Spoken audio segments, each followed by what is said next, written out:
Tu peux gagner 1000 francs comme ça?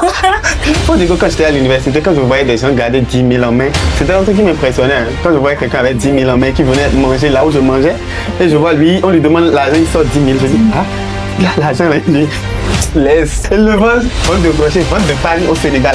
Parce que je voulais des pagnes au Sénégal. J'espère au Sénégal. Ah, tu peux pas comprendre. Tu commences le e-commerce comment?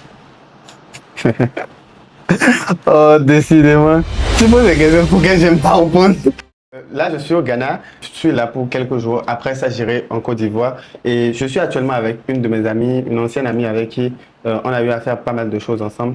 Du coup, j'essaye de créer du contenu. Elle sait que j'essaye de créer du contenu. Donc, elle a proposé de m'aider. Je suis beaucoup plus à l'aise avec les contenus un peu live où je ne prépare pas particulièrement ce que j'ai à dire. Donc, elle a décidé de m'aider. Ce qu'on va faire, c'est qu'elle va me poser quelques questions. Je vais répondre et ça va essayer de nous aider à créer quelque chose comme contenu juste pour que je commence à m'habituer à ce game. Donc, Sarah. Alors, bonsoir Vital. Bonsoir, Sarah. Il est 9h du soir, hein, Oui. mine de rien. Oui. Comment tu vas? Ça va bien et de ton côté. Je vais te reposer la question. Mm-hmm. Comment tu vas?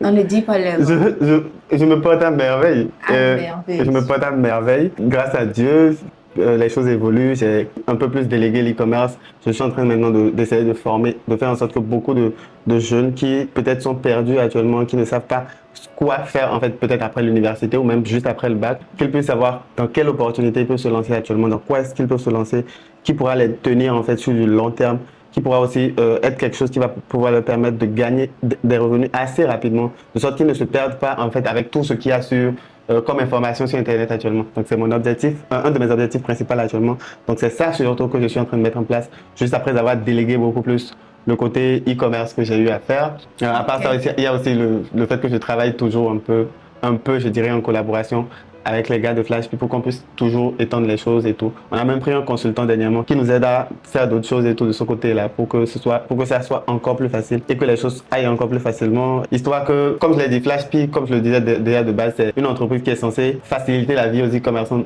pour qu'ils puissent vendre dans différents pays de l'Afrique. Donc, histoire que ce soit encore plus simple et beaucoup plus facile à gérer pour nous. Parce que c'est pas facile, hein. Rien n'est facile, c'est cette terre.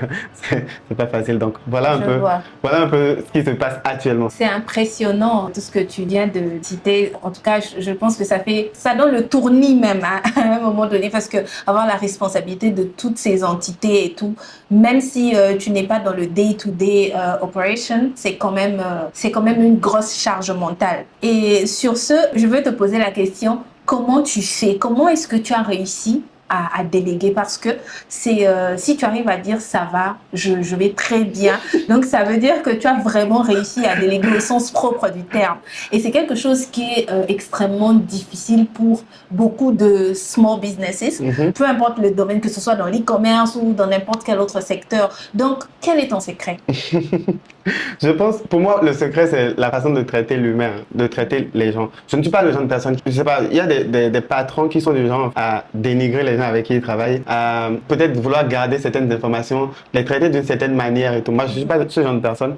Moi, mon objectif, en fait, c'est de faire en sorte que ceux qui sont avec moi se développent. Chaque personne qui est avec moi s'améliore et devient une meilleure personne. C'est comme ça ma vision, en fait. Toute personne que je rencontre, mon objectif, c'est d'essayer de faire en sorte que cette personne évolue, que cette personne puisse devenir meilleure qu'elle-même. Il y a quelques temps, juste en fait, le contact avec moi a permis que cette personne devienne meilleure, que cette personne franchisse un cap peut-être dans sa vie, que ce soit peut-être sur le plan personnel ou sur le plan professionnel. Donc moi, mon objectif chaque fois, c'est toujours ça. Comment faire en sorte que ceux que je rencontre puissent évoluer. Donc c'est aussi ça en fait qui facilite le côté délégué en e-commerce et tout. Parce que je ne me suis pas concentré seulement sur moi, sur ce que je gagne, sur comment ça va se passer, sur le fait que je suis le patron et tout. Non, je leur ai laissé complètement la responsabilité et j'essaie en fait chaque fois de leur dire, ça n'a pas été facile. Hein. Ça n'a pas été facile. J'ai eu à faire des erreurs. Dans cette affaire de délégué, j'ai eu à faire pas mal d'erreurs. Est-ce que tu peux nous en citer une ou deux? Ok. Le premier truc que j'ai eu à faire du côté de vouloir déléguer, c'était juste recruter quelqu'un et vouloir que la personne fasse ce que je veux directement. Donc, je recrute la personne, je lui dis voilà ce que tu as à faire. Et la personne est censée faire juste ce qu'il a à faire sans particulièrement savoir pourquoi, qu'est-ce qu'il y a comme détail derrière, pourquoi il doit faire ceci, pourquoi il doit faire cela. Quelque part, je voulais juste un robot au début. Mais après, j'ai compris que c'était pas ce qu'il fallait. C'était qu'il fallait prendre quelqu'un avec ses défauts, avec tous ses avantages partage tout ce qu'il ne connaît pas, tout ce qu'il connaît aussi. Et faire en sorte qu'il devienne meilleur réellement. Parce qu'au départ, c'était juste, ok, voici ce que tu as fait, fais, et obtiens-moi des résultats et tu seras payé. Mais j'ai compris finalement que ce que je dois faire, c'est, voici ce que tu as à faire.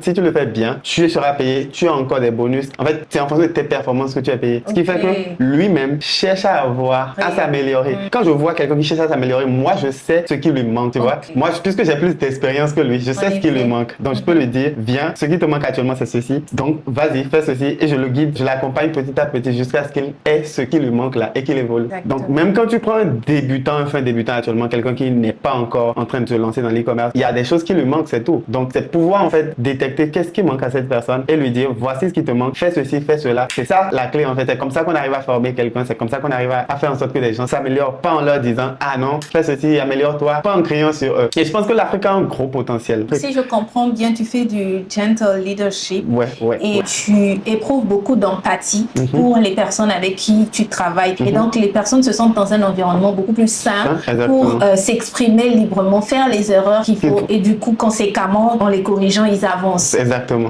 Ça me rappelle un peu un truc que Leila Omozi disait dans un podcast. Non, je pense que c'était une vidéo YouTube. Elle expliquait que, en gros, quand une entreprise ne fonctionne pas bien, ce n'est jamais le fait qu'il n'y a pas de players dans l'équipe.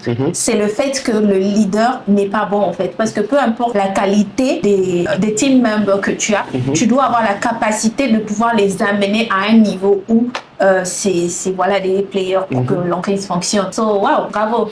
Merci. Du coup, tu commences le e-commerce comment? Oh, décidément. Tu poses des questions auxquelles j'aime pas répondre. Je t'avais dit que j'avais des surprises. Ok. Let's go. Je commence le e-commerce comment? Je venais de finir l'université, donc j'avais le choix, c'était aller déposer des dossiers pour avoir un boulot, parce que je suis censé être ingénieur et tout. Aller déposer des dossiers, avoir un boulot. Et l'autre côté, c'est... Est-ce que je voyais même l'autre côté au départ? Non, je voyais pas l'autre côté. C'était juste aller déposer des dossiers pour obtenir un boulot. Ok. Du coup, jusque-là, je me disais, ok, pas de souci, je vais déposer. Je crois que j'ai déposé à un endroit. Ensuite, il y avait aussi, Covid venait de démarrer, et il y avait un truc de lockdown. Donc, et les gens devaient se laver les mains, il y a un problème d'hygiène et tout. Donc, on a eu à faire à l'école là un projet sur lequel on travaillait qui était de faire un truc pour se laver les mains sans contact. Donc, permettre aux gens de se laver les mains. Tu places juste la main au niveau du robinet, ça te donne du savon. Tu places la main encore, ça te donne un truc de l'eau. Il y a un capteur qui détecte. Exactement. Du coup, moi, je suis ingénieur. On a conçu ce truc-là ensemble avec une équipe et tout. Donc, on a fait ça. Et c'était sur ça qu'on travaillait juste après que j'ai soutenu avec un de nos profs. Et on a eu à faire ça. Le PNUD est venu. Ils ont amené le projet quand même un peu loin et tout. Mais pendant ce temps, donc, moi, je cherchais plus du boulot parce que je travaillais sur ce projet et tout. Mais en même temps, j'avais besoin de manger parce qu'on m'avait déjà coupé les vivres. On me donnait plus rien. Je devais trouver un moyen de me déplacer, de trouver la connexion Internet, de vivre. Donc, comment je faisais? Je cherchais des moyens de gagner de l'argent en ligne et tout. J'avais une petite amie dans le temps à qui je voulais faire un petit cadeau. Et je lui ai offert, c'était les trucs qu'on fait en crochet là. Un soutien en crochet. Donc, je lui ai offert ça. La fille vendait le truc à 1000 francs dans le temps. Je lui ai dit, attends, comment tu peux vendre ça à 1000? Comment tu peux faire ça à 1000 francs? À la main, tu peux vendre ça à 1000 francs? Comment? Est-ce que c'était à 1000 francs? Elle vendait ça à 1500 plutôt. Et moi, je lui ai dit, comment 1500? Non, c'est trop moins cher. Moi, je suis prêt à payer ce truc là plus cher que ça, même 2500. Alors que je venais de finir l'université, c'est pas que j'ai de l'argent et tout, mais je suis prêt à payer 2500 pour ça. Donc je lui ai dit, ok, moi je suis prêt à payer 2500 pour ça. Je lui ai payé ça et elle m'a envoyé cette photo. Moi j'ai posté un statut. Plusieurs personnes voulaient le truc. J'ai dit, ah bon, ok, super. J'ai envoyé les gens vers elle. Elle a fini de traiter, elle m'envoie 1000 francs. Donc elle a fini de traiter tout ça, elle m'envoie les 1000 francs. On lui a payé 2500, mais elle m'envoie les 1000 francs comme commission. Waouh! Je dis, ah bon? Eh ben, dis donc. Moi elle dit, ah bon, c'est ça? Donc je peux gagner 1000 francs comme ça? Très bien. Sans fournir trop d'efforts. Je peux gagner 1000 francs comme ça, très bien, il n'y a pas de souci. Chaque jour, je me levais, je postais les nouveaux trucs. Chaque jour, elle m'envoyait les trucs, je postais en statut. Et j'obtenais des commandes, des gens qui voulaient ça, des amis, des camarades et tout ça qui voulaient. Je lui envoyais, chaque fois, elle m'envoyait 1000 francs. Donc, je pense que pendant 2 mois, on a fait ce truc-là. Avec ça, j'avais de l'argent de côté, genre 1000 francs, plus de 1000 francs que je gagnais par jour, je pense. Donc, avec ça, j'avais quand même de l'argent de côté. Je me suis dit, ah ouais, la vie est facile comme ça. C'est vraiment intéressant.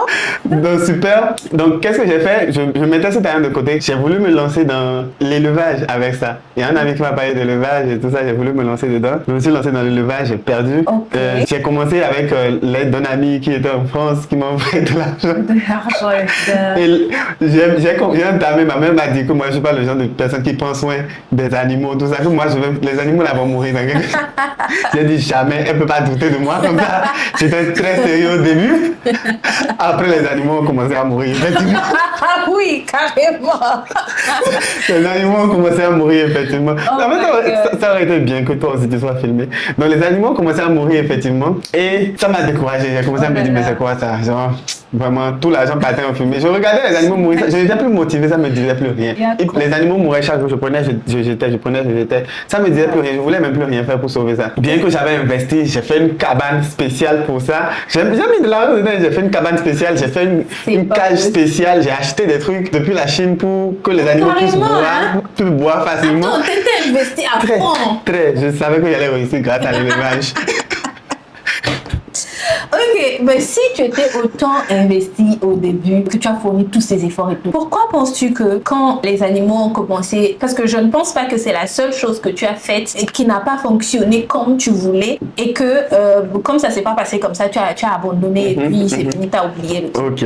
Mais en ce qui concerne l'élevage, qu'est-ce qui t'a poussé à abandonner tranquillement et résigner ok, que voilà. J'explique. J'ai compris en fait que c'est un truc qui demande que je sois là. Ça demande mon temps, ma présence, le fait que c'est le temps que je mets, c'est ça que je vais rentabiliser.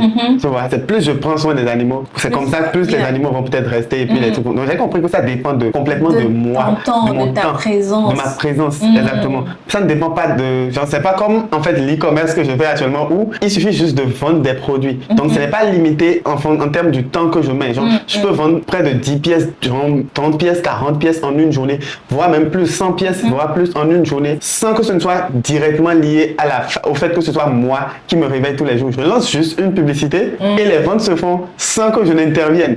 Tu vois? Oh là par exemple, j'ai compris qu'il fallait que je prenne soin des animaux, que je trouve comment vendre les animaux. Parce que j'ai commencé à trouver des groupes d'élevage. D'ailleurs, je suis toujours dans les groupes d'élevage là jusqu'à maintenant. Je n'ai pas quitté. Ah, il nous faut les screens de ces groupes d'élevage. Je n'ai pas quitté, je suis toujours dans les groupes d'élevage et tout. Ok.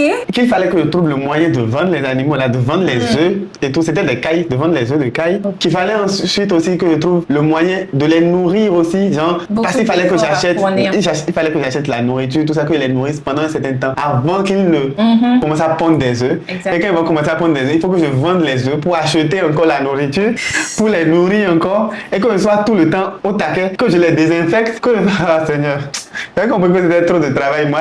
Et ma mère avait raison, c'était trop de travail. Je ne suis pas prêt à faire cette quantité de travail. Je suis un paresseux. Je ne suis pas prêt à faire ça. Donc en gros, si on résume, ce qui t'a poussé à abandonner ce projet, c'est le fait que tu trouves que tu te définis comme étant un paresseux numéro 1 et que ça involve beaucoup d'efforts physiques. Beaucoup trop, c'est trop compliqué. Et aussi que c'était pas scalable. Exactement. C'était compliqué à gérer. Donc c'était pas un truc que je pouvais amener très facilement à un chiffre plus élevé et tout. Il faut, en fait, même que j'ai commencé, il y a un monsieur qui m'a fait comprendre que en fait, c'est pas avec les 200 000, 300 000 que tu as commencé que tu vas y arriver. Il faudra que quelqu'un investisse dedans à un moment pour que tu amènes ça plus loin. Ok. Donc c'est là que j'ai compris que c'est pas pour moi, genre. J'arrête de me leurrer. Je veux pas me leurrer. C'est pas pour moi. C'est même pas ce que j'ai étudié et tout. Je rêvais beaucoup d'automatiser l'élevage et tout grâce au fait que je suis ingénieur. Ah ouais. Mais je vais vite laisser ça. Donc comment on jump du projet exceptionnel, surtout avec le timing, le timing intéressant du Covid et tout ça, le pneu d'Involve et tout.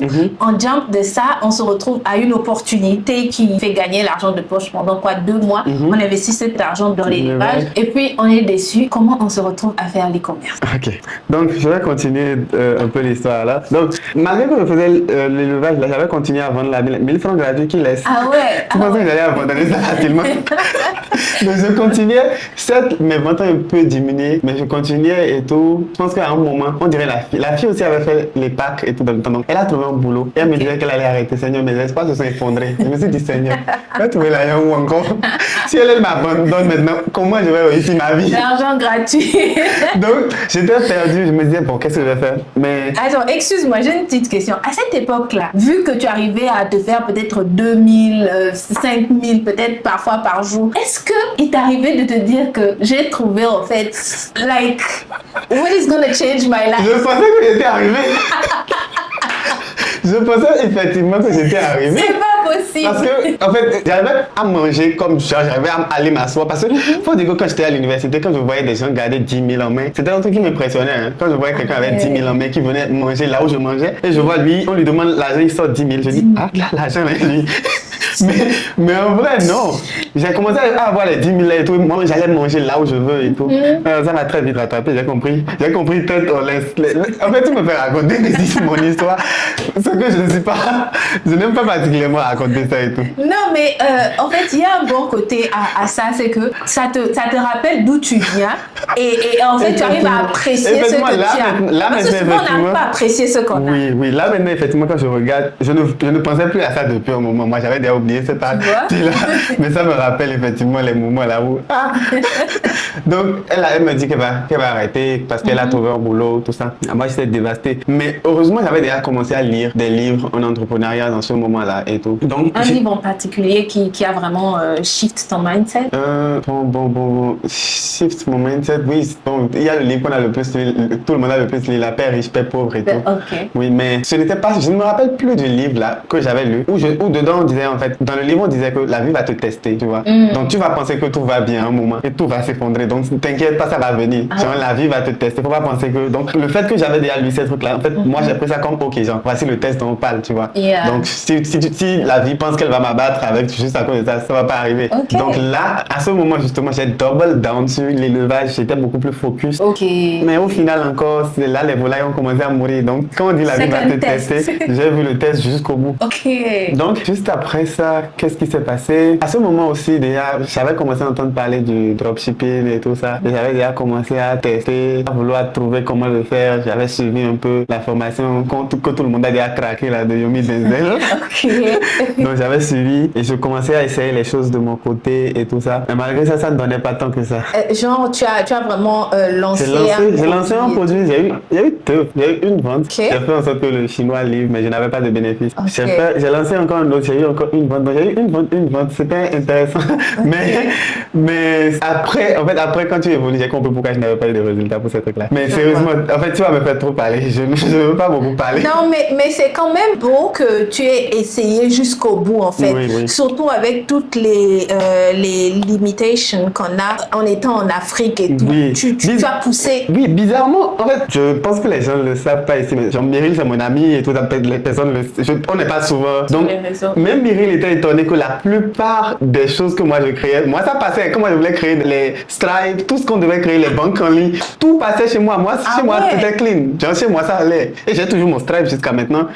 J'ai encore la plupart des trucs de dropshipping. Attends, tu as créé ton Stripe comment? Attends, reviens un peu à cette partie. J'ai créé une entreprise au Royaume-Uni. Ce qui m'a permis de créer le Stripe et de créer mon compte bancaire et tout. Donc tout allait chez moi. J'avoue, c'est vrai, hein, certaines personnes, ça leur prend même des mois avant de... Genre, je connais que ça a pris 2 mois carrément. Chez moi, ce truc-là était rapide. C'était pas un problème. C'est les blocages de Facebook qui m'ont ralenti. Alors que, en fait, non, je ne veux pas poster cette vidéo. Non, tu vas poster. Moi, je vais pas poster. Non, pas toutes les parties, mais au moins. Vas-y. Non. Vas-y. Tu me fais trop parler. Je ne vais pas poser cette vidéo. Non, on va couper certaines parties, mais vas-y. C'est trop intéressant. Non. Non, sérieux, c'est trop intéressant. Vas-y, continue. Donc, tu as eu quelques ventes après. Donc, j'ai eu quelques ventes. J'ai essayé de demander aux Chinois de livrer ces personnes-là et tout, mais c'était pas rentable. C'était pas du tout le truc là. Après, Myril et moi, on a commencé aussi à travailler ensemble. Mais attends, il faut que je trouve clairement comment ça s'est passé. Comment vous êtes entrés en contact et tout. Non, vous étiez des amis d'enfance. Attends, on se connaît depuis le primaire. C'est parce que... Ah ouais, vous vous connaissez. On se connaît depuis le primaire. Mais à quel moment, quand il s'est lancé, tu savais qu'il s'était déjà lancé? Non, moi j'étais encore à l'université, tu vois. Donc moi, quand j'ai fini, lui, il s'était déjà lancé, il avait déjà... Je crois, dans ce moment-là, lui il vendait des pochettes. Tu vois, toujours en Afrique ici. Donc quand il s'est lancé, je pense pas que je savais qu'il s'était lancé. Après, il m'a dit, c'est lui qui m'a aussi beaucoup plus poussé à me dire, ah non, continue, genre, vas-y. Donc moi, j'ai continué et tout. Quelquefois, je lui posais des questions. En tout cas, on discutait et tout. Après, on a décidé de travailler ensemble. Donc là, ça se passe en 2020. Non, 2020. Oui, c'est en 2020 qu'on s'est connus. Non, 2020, élevage. 2020, c'était élevage. C'est 2020. C'est pas en 2021 qu'on a commencé à travailler ensemble. C'est 2021, c'est vrai. 2020, moi, j'étais en élevage. C'est C'est vrai. 2020. Élevage et vente de crochets. Et pendant ça, non, laisse, je ne peux pas poster. Élevage, vente de crochets, vente de paille au Sénégal. Parce que je vendais des pailles au Sénégal. J'étais au Bénin. Tu peux pas comprendre. Élevage, vente de crochets. Je vendais aussi des pailles au Sénégal. J'ai créé une page. Non, même. attends, La page est encore là, Bénin Was. J'ai créé une page qui s'appelle Bénin Was et je postais des contenus. Laisse. Non, je ne peux pas poster ce truc. Non, mais arrête. Ne fais pas ça. Non, faut poster. Non, peut-être on va pas mentionner Bénin Watch et tout, mais là par non, même on peut. De trucs franchement c'est bien.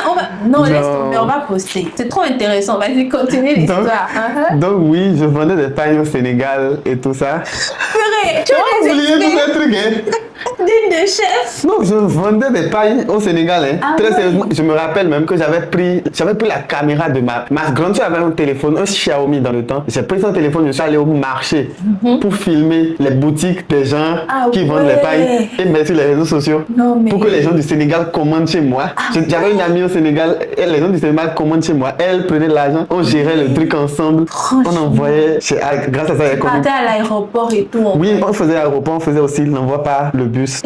Le bus, on allait à Maligar là. Ah non. Tu dois raconter ces trucs là. Autant que ce soit un vrai podcast, je suis désolé. Bon, c'est juste notre type de question. Ouais, non. J'ai oublié mon véhicule, hein. J'avais oublié mon véhicule. Ouais. Tu as fait des choses, hein. Non, donc, ouais. Au fond, le sens du business, tu l'as depuis, en fait. Depuis, je me cherchais depuis. Aller au marché, prendre le téléphone de ça. Donc, je me cherchais depuis. Non, moi, j'étais très sérieux. Le téléphone de ta soeur. Il n'y avait pas de...